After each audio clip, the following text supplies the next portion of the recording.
play. And my sister, who's actually in the front row, eventually found me like a website where I could like set up rules, like proper competitive rules against players, and you could play it actually with the focus and the intention of getting better. So huge thanks to her for that.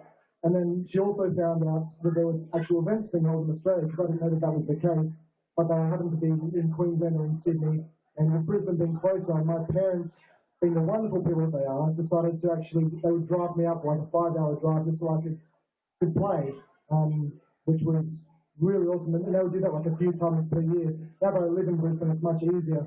But at the time, it was so important. They were so important to me, these tournaments that I would attend like 4 times per year. And it was quite daunting for an 11-year-old. I'm glad I started back then so I could sort of develop and play so much Smash so that it can sort of help now. When I see people coming to the scene now, and I realize I've got so much of an advantage because I've been playing for like a decade, you know. So really, my family helped with that and getting me involved in competitive gaming. Thank you very much for that answer. Tragedy Aaron, at it again. All right. We've got some people watching on the internet, don't we? Yes, Oh, all right. Another one for Aaron and Gabe. What's the most difficult part about producing content online and streaming, and how do you decide on what to play next? Do you play games based on your enjoyment of them, or based on what your audience likes the most? I don't do any of the actual hard work, so literally nothing would be the response to the first question. Gus does the mixing and the uploading, which on Australian internet is damn sure. I think there is actually a mill involved that you have to turn manually, like a big wheel. Sort of, like the start of Conan, essentially. So yeah, I do absolutely diddly squat, except maybe put up with Yossi and Aaron. Aside from that, I don't know. Like Aaron's doing it right now, so seems easy. Yeah, it seems reasonably easy. Deciding what to play next, whim largely. I mean, I generally sort of.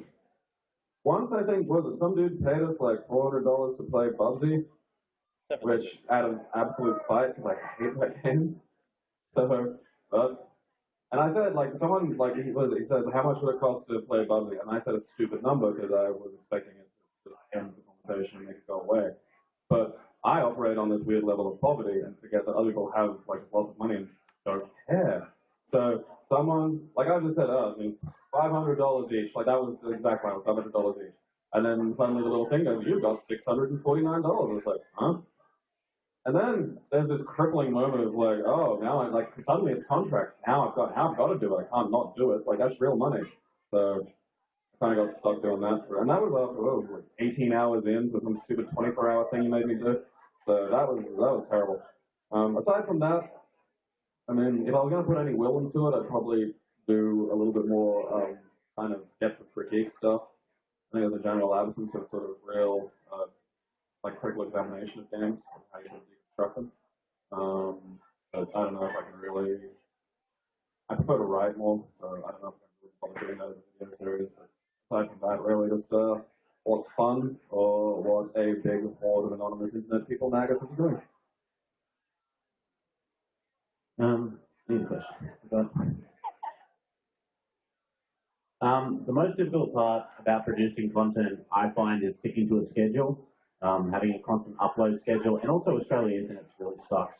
I don't have fiber, I have cable, so I have an upload of like 2 meg, which is still better than a lot of Australia. That's good for Australia. Video takes me 3 to 4 hours to upload. If I go around the corner to my friend's house with fiber, it takes 3 minutes to upload. So that's the biggest struggle there. It's hard deciding what games to play next. I sort of go off the fact that we sort of choose games we haven't played for a while. I find old games are better because when you play older games, people tell you things that you might have never known about that game, which is really interesting. Or you might find, you know, a game you played as a child that you thought, I'm the best at, you suck. Lost Levels. Mario Brothers Lost Levels. Oh my god. I think that was like not fun. Younger Yeah, that's true. Younger viewers, games they might not have never been exposed to, might see that and go, oh, that's awesome. Donkey Kong Country, what's that? And they might pick it up on a virtual console, which is available, and play it. Play Donkey Kong. It's hard sometimes dealing with people who comment and things like that because you'll always get someone who goes, your audio sucks. And it's like, there's one person saying that, but everyone else is like, it's fine, dude.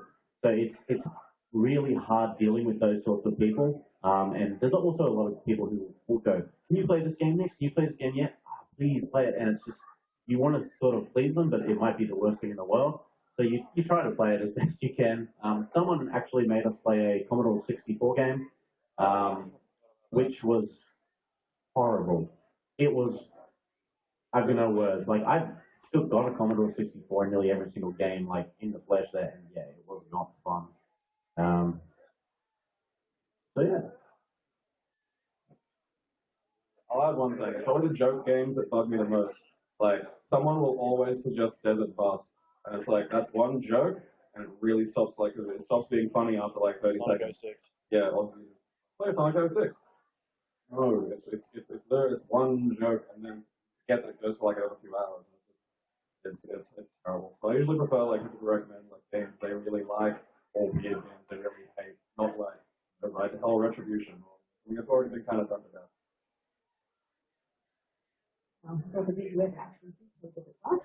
I have.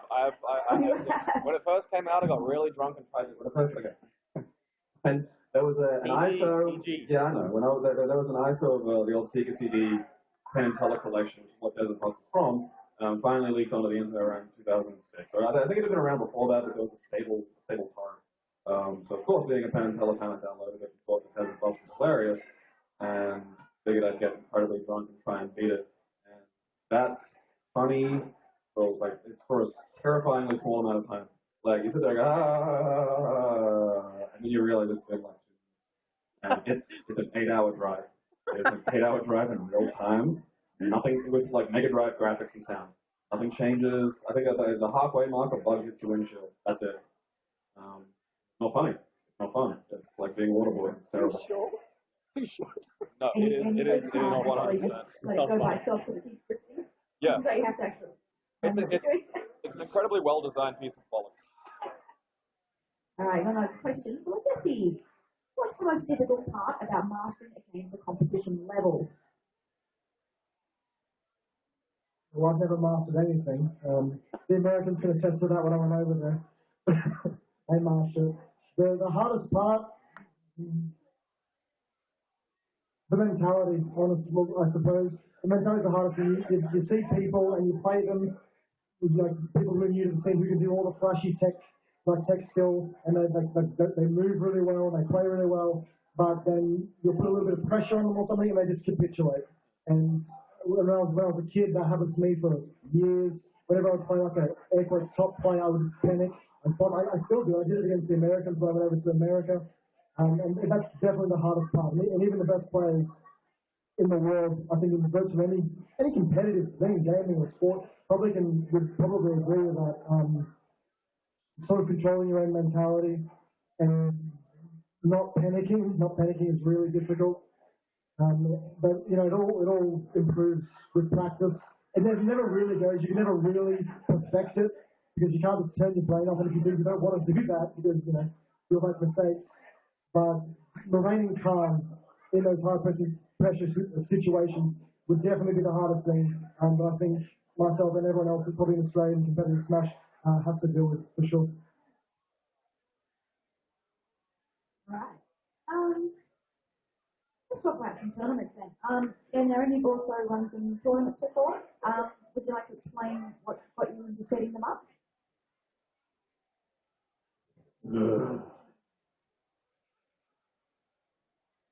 Early mornings and delays. Marvel takes forever to play. King of Fighters. King of Fighters.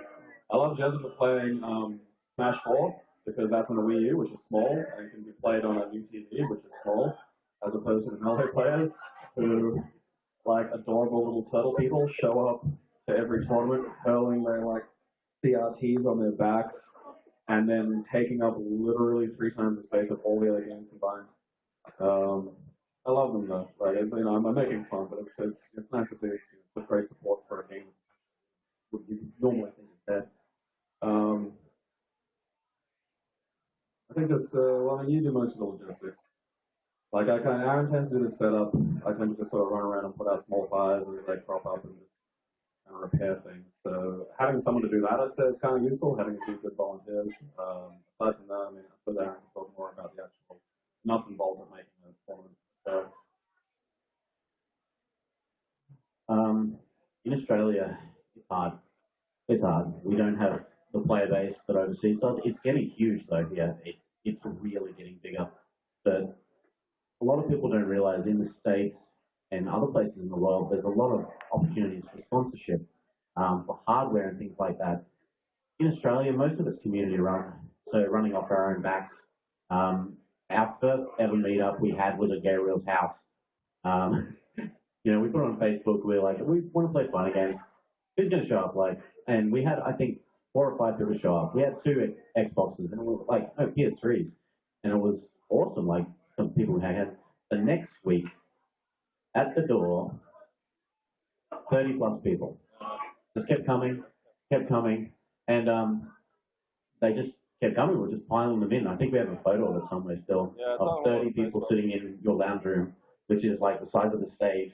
Smaller, probably from about here, and it was just like, Yeah, and it was sort of like, we need more stuff. So logistics of equipment is the hardest thing, especially when a lot of players in Australia are used to watching online streams of other places in the world of amazing quality setups and, you know, hardware and headphones and stuff like that. Whereas here we just don't have the driving force behind it. It's all community driven. it took you like what 4 years of solid networking. Not even. You got good now. I mean, yes, we have good contacts now and stuff like that. Took Aaron a lot of work. It's took work. Set up these things like to give you an idea of the biggest tournament we ever run was at the Brisbane South Main Convention Centre. There were 300 plus people there. We were there setting up at 7 in the morning, a crew of about 5 people, and we had everything set up for an hour. And for 2 days, we ran nearly from 9 a.m. till midnight both days. And, you know, being the person who runs everything, you put out the fires. Someone comes up, this isn't working, Aaron. Okay, man, I'm currently doing something. I'll get to it as soon as I can. It's just people don't realize the effort and that you go to run these things. And it's a very thankless job. You do it mainly for the love and compassion. People think we make money out of these. That's funny. Like, no tournament organizer in Australia makes money. Most of us are not for profit. For fighting games, at least. For fighting games, at least. Even the others, really? mostly, no, don't have the sponsor of the player base. So it's a labour of love. We do it, and I do it to see people's faces at the end of the day, like everyone grouped together from every diversity you can think of. That's the crazy thing about it is tournaments. You'll see people from every race, every gender, and it's amazing to see these people come together. You're not judged on who you are, you're judged on your skills. Can you beat that person again? No. Try harder, get better. It's, yeah. Get good. Get good, yeah.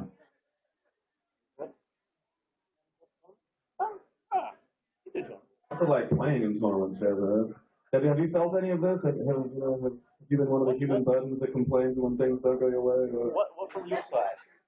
Well, actually, first of all, massive shout out to TOs, man. Like, you're right, it is a totally thankless job. Not anymore, it's not. Finally. No, it's a massive pain, especially like, large scale tournaments. You got like 300 people trying to coordinate that, limited like setups, like in 6 or 7 hours or something. That's insane. However, it can be such a pain for the player base because like I went to BAM in Melbourne a few weeks ago, and we had like there was international players from Japan, players from America who came out here. There was like 250 Australians, and we're playing pools, right? And the power went off on every TV 4 times. And we're just like, this guy's putting so much effort into this song. We're like, thank you, but please fix this. Like, we can't. All the work you're doing is completely worthless if this is happening. But obviously, they're not trying to do it. They're doing the absolute best they can, and you absolutely admire the passion they have for the game, and as you said, the compassion they have for the other players, and giving them a place where they can compete and do something that they love. Because without TOs, it's just none of it would exist. There'd just be no events, there'd be nothing, and because your average person doesn't want to do it, doesn't really bother, because as you said again, thankless job. Let us construct additional pylons. Hey, yeah. All right, question for all of you. What game's your favourite, and what do you love most about them? Jesse, you're not allowed to say Smash Brothers. Get wrecked. Personally, probably Street Fighter. I've been playing that for a very long time.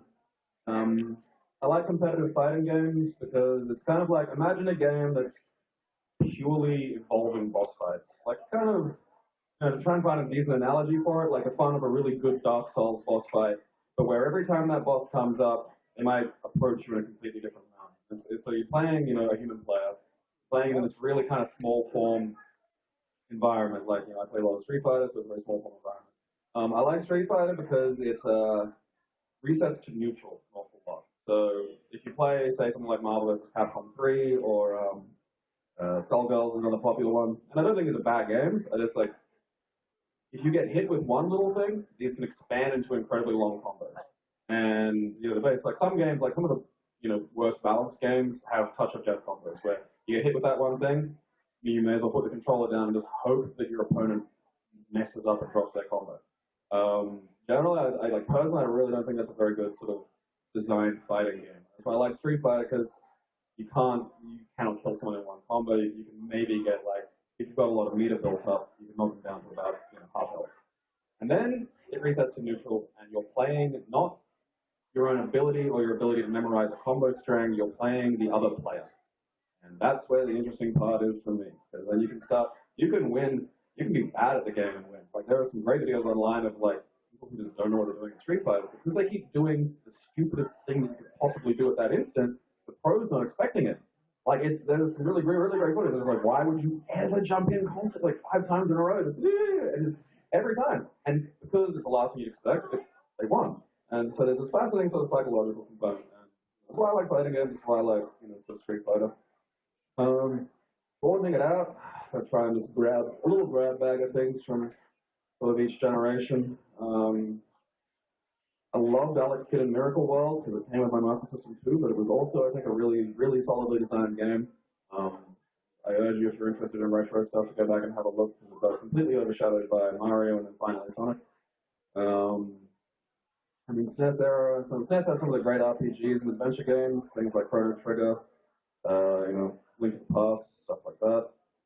I think personally, Lord, at the moment, things that always come to mind for me are like Super Hot's a recent one that I really, really, really enjoyed. Super Hot's insane, and it's about $20, and it's really interesting, so I recommend giving that a try. I think Undertale and Lisa are probably two of my favorite games of the past few years, because I think they both sort of do an awful lot with the kind of gameplay styles they've chosen for themselves, and have really sort of well drawn out stories and characters and worlds.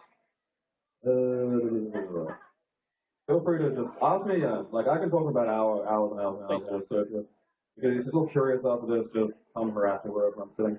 Don't be afraid. Don't be afraid. Don't be afraid.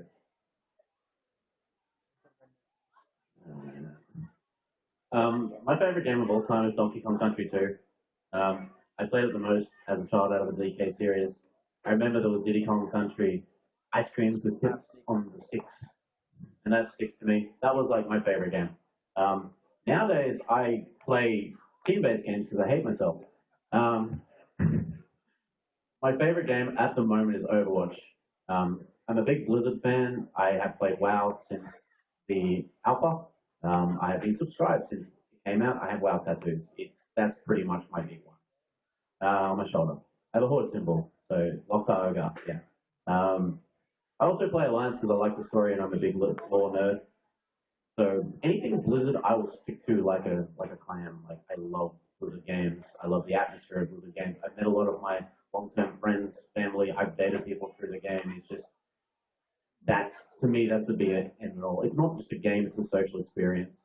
Um, so yeah, I'm going to keep it nice and short. I'm not like Waffle McGee wherever he's gone. Ah, excellent. First, I'd say Smash sucks. It's the most infuriating game. Like, if you play competitively, you know how much that game actually sucks. It's so annoying. But my favorite games, a lot of the old Nintendo 64 games, probably mostly due to nostalgia. But things like Banjo-Kazooie, Donkey Kong 64, Diddy Kong Racing, Pokemon Stadium. I don't know why. But all of those old Nintendo 64 games, I don't know why, I feel like they don't make adventure games like that anymore, like Donkey Kong 64, Banjo Kazooie. I don't know if that's just nostalgia or if they don't feel as immersive to me. I'm not sure why. Outside of that, same as Aaron said, World of Warcraft. A huge fan of World of Warcraft, although I'm pro board. We're still friends though. What else? I played a lot of League of Legends, and I really like that. Probably mostly due to the social aspect, but I didn't like a lot of the changes that they made. So I suppose early era sort of League of Legends would be up there, and a lot of the old sort of original Xbox games like Blinks 2 or Harry Potter and the Quidditch World Cup, because I used to play them with my sister, who used to like, sort of compete with a lot of good memories companies.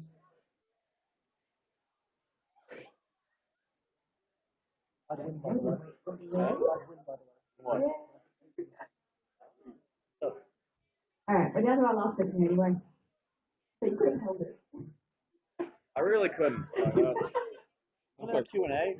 It was a Q&A. Alright, so lastly, what sorts of advice do you have for gamers that want to get into the competitive side or streaming and let's playing? Enjoy the process. Like if you're seeing anything like streaming or let's playing or even competitive stuff, kind of a means to an end you'd rather be at, you aren't going to enjoy it, and you're probably going to be constantly trying to skip, I think, a lot of important formative stages. Like competitive wise, enjoy losing, learn from it. That is critical. You will mostly lose. It is losing a lot. Try and get a few important victories.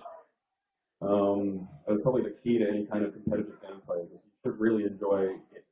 Even if you're losing, if you're getting faults, even if it's completely unfair and broken and your character's not very well balanced, and the things that I complain about constantly.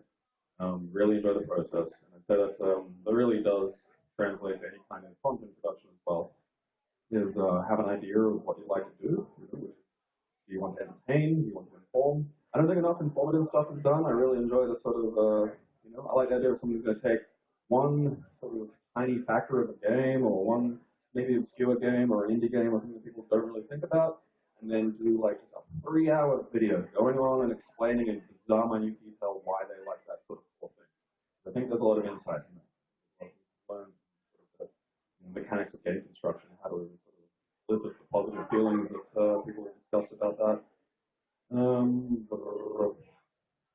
Gonna get a decent internet connection.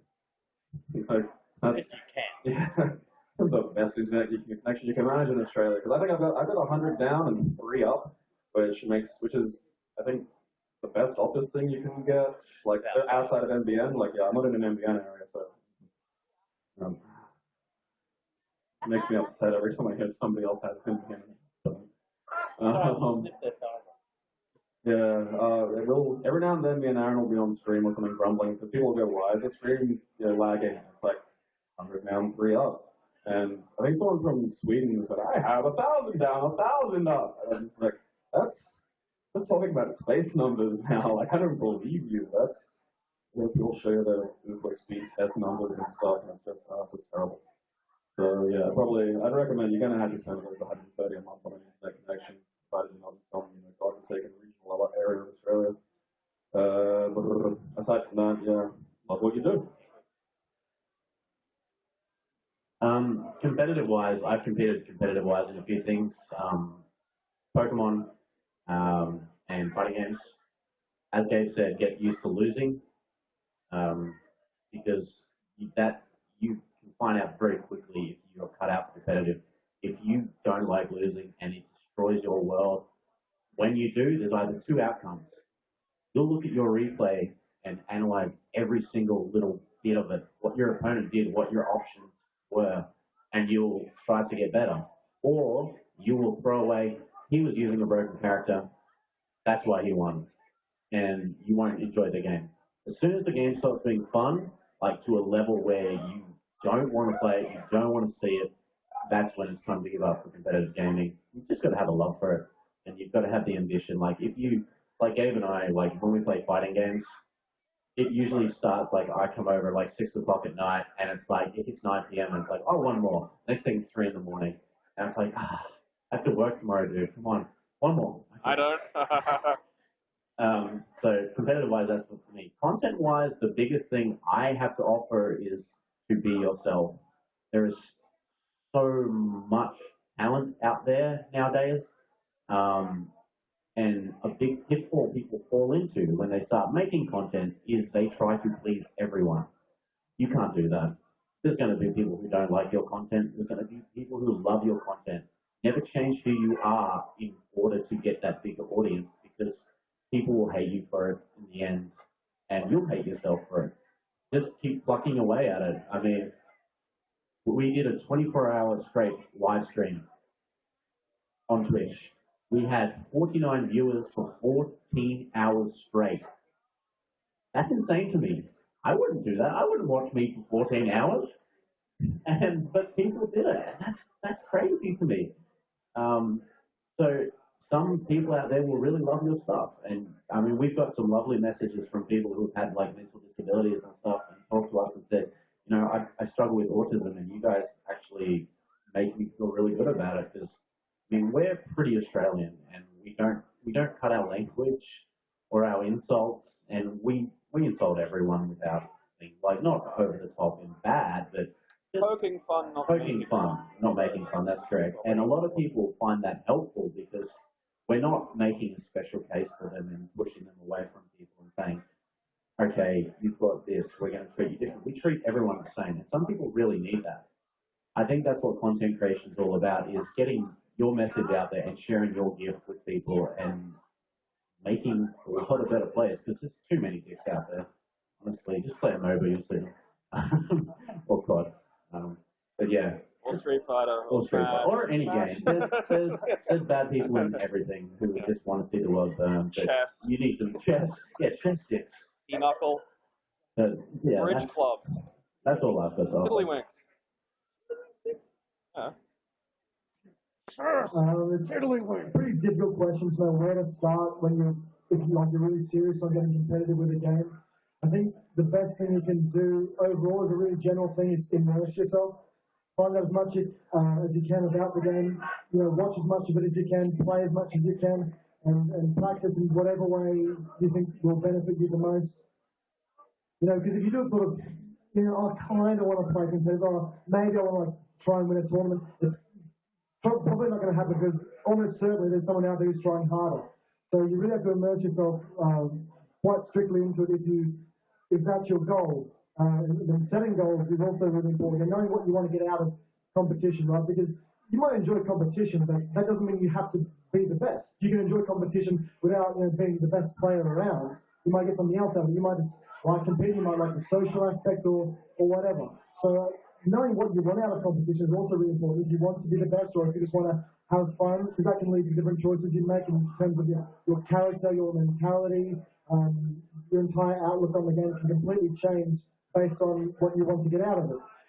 And I think Gabe said you've got to enjoy losing. I don't know about enjoy losing, but you've got to accept it. You've got to accept it. You've got to use that and say, okay, well, I'm not the best, and if I want to do that, what do I need to do? How can I fix it? And you get nowhere, as you said, if you just say, oh, that's cheap, no skill, like, no, you're bad, your character's carrying you. Ultimately, it doesn't get you anywhere unless you craft the patches and then patch the game, which happens. How's Bayonetta these days? Yeah. But ultimately, you know, it's going to be on you. And even if the character is broken and bad and your character's, you know, trash, it doesn't matter, because they're not going to stop playing it because you feel bad. They don't care. They're winning. They're getting paid. They don't care at all. So ultimately, understanding that it's on you and what you need to do and having a plan and having goals. And when I went to my first tournament, I got whooped by this guy from Victoria. He destroyed me, and I was like 11. I was pretty cut. I think I went to the car back and cried. But after that, I got home and I said, my next tournament, this guy in particular, I'm going to beat this dude. And I trained for that for like 5 months. I went to my next tournament and I played him in 3 sets and I 2-0'd him every set. And that's what I mean by having a goal, having something you can work towards. It wasn't like, no, next time I'm going to win, I'm going to be the best player in the country. Having those little steps you can work towards, because people in this thing have been playing it for years, and you've got to take it in little steps. There's this guy in Queensland who came up to me and said, by mid-June, I'm going to be winning tournaments. I'm like, oh, that's nice. I'm thinking, no, you're not. No, you've got to take it a bit slower than that, mate. You've got to work it up and understand why you are where you are in terms of the player skill level at the moment. And you've got to want to learn and improve. So immerse yourself, figure out what you want from it, have goals, and don't play bad games. One last thing I forgot to add is online communities, get involved. They are out there. They are out there. Yeah, so just one thing I'd like to add is, speaking of communities, if you have any interest in competitive Smash or even casual Smash, the single best site for Smash in Australia is qldsmash.com. Now that obviously spells Queensland Smash, but don't worry about that. It is all inclusive. Every state, every region of Australia is on there. Massive, really good community, really large community. And if you have any interest in Smash, qldsmash.com. That's absolutely where you want to be. There's no alternative for Smash in Australia. All right, thank you guys. How about we have a bit of a Q&A then? Does anyone in the audience have a question that they'd like to ask our guests? Yes. I'm going to come up here and ask it. Need like a microphone.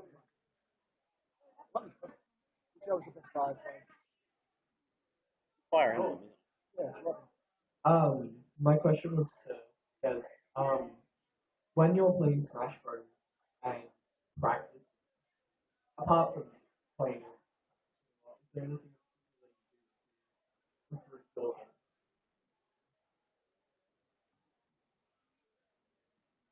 game? That's actually a pretty good question, because improving can definitely be hard, especially if you're in a place like around sort of a more rural region like Cox Harbour, where anyone who plays knows that online has significant lag, so practicing there can be a problem, and playing offline if there's no one to play with or they're not at your level, that can be sort of a pain as well. What I do to improve personally, and everyone has different things, I go into training mode and I just practice whatever I feel like I need to practice, whether that be just moving around and getting just really fluid with your character, so that you can just honestly play them with your eyes closed. You can do your bread and butter combos with your eyes closed. You know the percents that they work, you know on what weight classes they work on, floaties, whatever. It is really tricky. I suppose watching, if there's a certain character you want to play, whether it be like Robin, for instance, watching as much as you can of top level players playing that character, and then trying to go to training mode and just recreate their movement or their combos or their setups, and just drill it so that you can do it easily. Because obviously when you get to a tournament or competitive, you start shaking, getting sweaty, and you've got to know it back to front to be able to do it in those sort of situations. Oh, it's just power. Any other questions from the audience? Come up.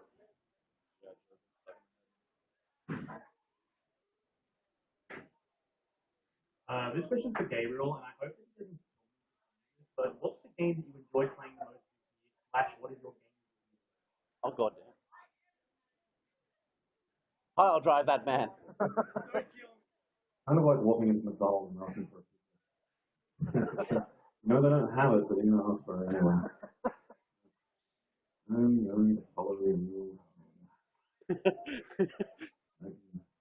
No, and the best part is no one will know with me, Gabriel Morton. This plan is flawless. I don't know, see, like, Game of the Year to me is just sort of a null, critical, point. Like, okay, one of the recent stupid festivals that happened, I got a question, screw you. My time, Bean Slave.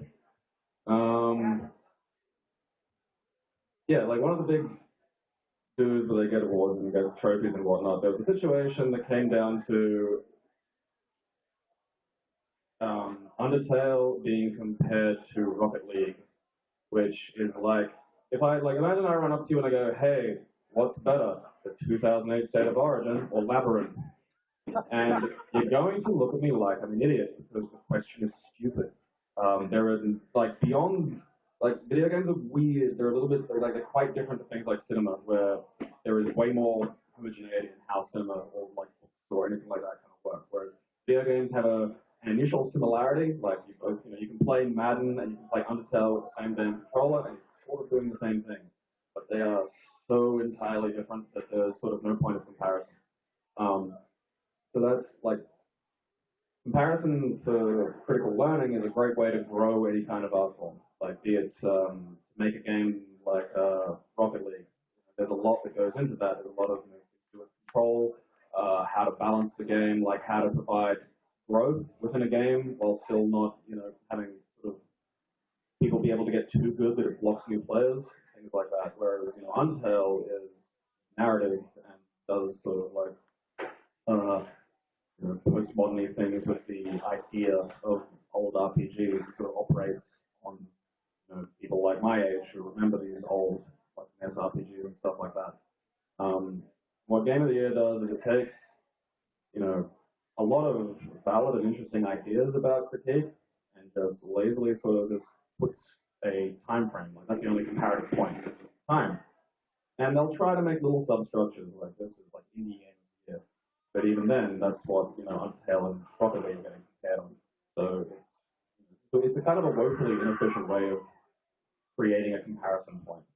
And it's like I honestly I'm barely aware of what day it is now, what time of year it is.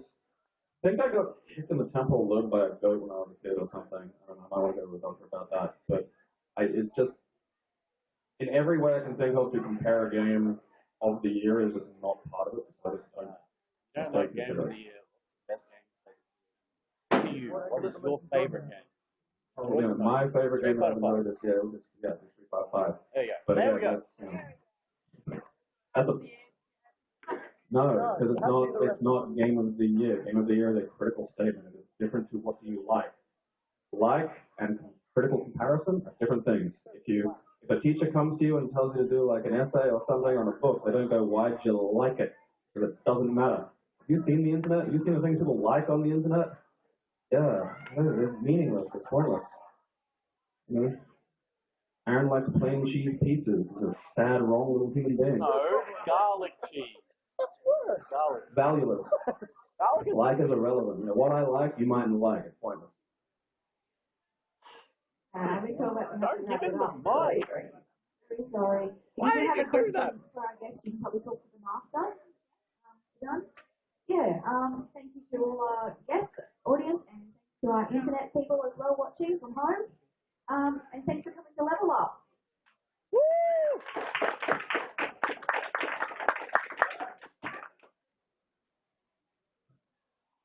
Deal with it.